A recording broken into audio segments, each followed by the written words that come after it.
ये इलेक्शन तो ख़त्म हो जाएगा 4 दिन के बाद, इसका क्या होगा। तो बस यही एक जर्म था कि अरे एक जब एक बात सब समझ में आती है तो वो दूसरा फॉर्मेट में क्या क्या हो सकता है उसका। तो एक ये बात मेरे दिमाग में बहुत दिन से रही थी, तो कम से कम 3-4 महीने में मैं कैरी कर रहा था कि ये कल्पना। और मेरे मित्र आशीष मौर्य के साथ जब मैंने बात की तो उनकी भी बड़ी अच्छी लगी कि उसमें सोशल मैसेज है, हमारी चर्चा भी हो गई। तो वो भी इंस्पायर्ड हो गए कि अरे ये इसका कुछ हो रहा है, हो सकता है।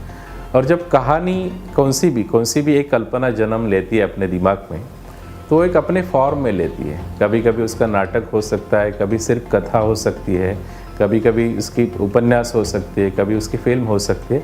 वो लिखते लिखते समझ में आता है। तो ये क्लियर था कि ये शॉर्ट फिल्म का एवज़ है।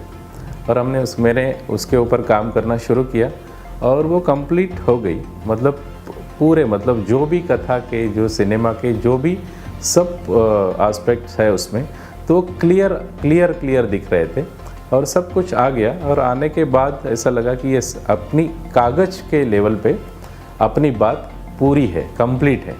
और वो हम लोग भी दोनों वो करने के बाद भी वो 2-3 महीने हमारे साथ दोनों के साथ कैरी हो गया। अब ये सिर्फ मेरी कहानी नहीं रही थी, एक डायरेक्टर की भी कहानी हो रही थी कि हम जब भी बात करते थे तो उस कहानी का जिक्र करते थे। तो ये दोनों की कहानी हो गई। अभी अब हमको तीसरा आदमी चाहिए था, तो उसके लिए हमारा जब शामराव जी के साथ बात हो गई तो बस पहली मीटिंग में उनको एक कल्पना बहुत अच्छी लगी। बोले कि हमको करना है। फिर भी मेरे दिमाग में था कि करना है बोले तो एक पैसा लगेगा।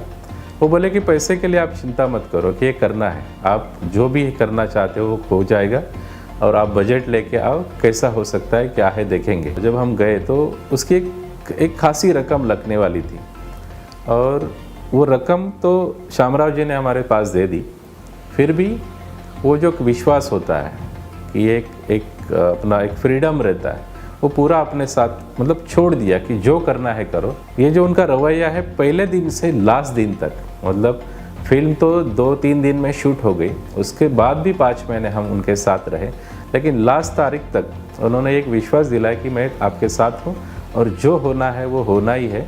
और जैसी फिल्म कागज़ पे दिख रही थी उससे 10 गुना 100 गुना वो पर्दे पे जब आ गई तो दिखने लगी। एक तो ऐसा है कि जब कागज़ पे लिखी थी तो मेरे लिए वो एक अक्षर थे शुरू में। जब उसमें एज अ डायरेक्टर आशीष मौर्य इन हो गए तो फिल्म वो दिखने लगी, वो दिखाने लगे मेरे को कि ये यहाँ दिखेगा, ये ऐसा दिखेगा, ये हो सकता है, ये हो सकता है। तो मेरे को फिल्म दिखने लगी, मैं विजुअलाइज करने लगा। और उसके बाद कैमरा आ गया, शूटिंग हो गया, लाइट्स आते हैं, बैकग्राउंड के लिए जो भी आर्ट डायरेक्शन का एक काम होता है कि जो दिमाग में था, लिखने में क्या जाता है, 2 शब्द लिखने में कुछ नहीं, लेकिन वो एक विश्व तैयार करना पड़ता है। ना महेश साड़गांवकर है, उन्होंने एक विश्व तैयार करके दिया कि ये ऐसा दिखेगा। ये एक बात होगी। ये सब आने के बाद एक तो फुटेज 4-8 घंटे का था और हमारे 10-20 मिनट में वो ख़त्म करनी थी बात। और जब अनिल थोरात जब आ गए तो उन्होंने जो कट किया, जो एडिट किया, तो समझ में आ गया कि हमारे सिर्फ स्क्रिप्ट देख के उन्होंने जिस प्रकार से कट किया था, तो पहले मीटिंग में समझ में आ गया कि यस, यहाँ यही हम लोग चाहते थे। फिर भी जब उसमें म्यूज़िक आ गया, बैकग्राउंड आ गया, फॉली इफ़ेक्ट्स आ गए, साउंड्स के कुछ आ गए, वीएफएक्स का काम हो गया, तो उसमें एक जैसे पहले जैसा एक स्केलेटन था, एक स्क्रिप्ट बोल के, तो बस उसमें रंग रूप आ गया। और जैसी कागज़ पे दिखती थी फिल्म, उसके 100 गुना ज़्यादा सुंदर दिखने लगी और मज़ा आ गई।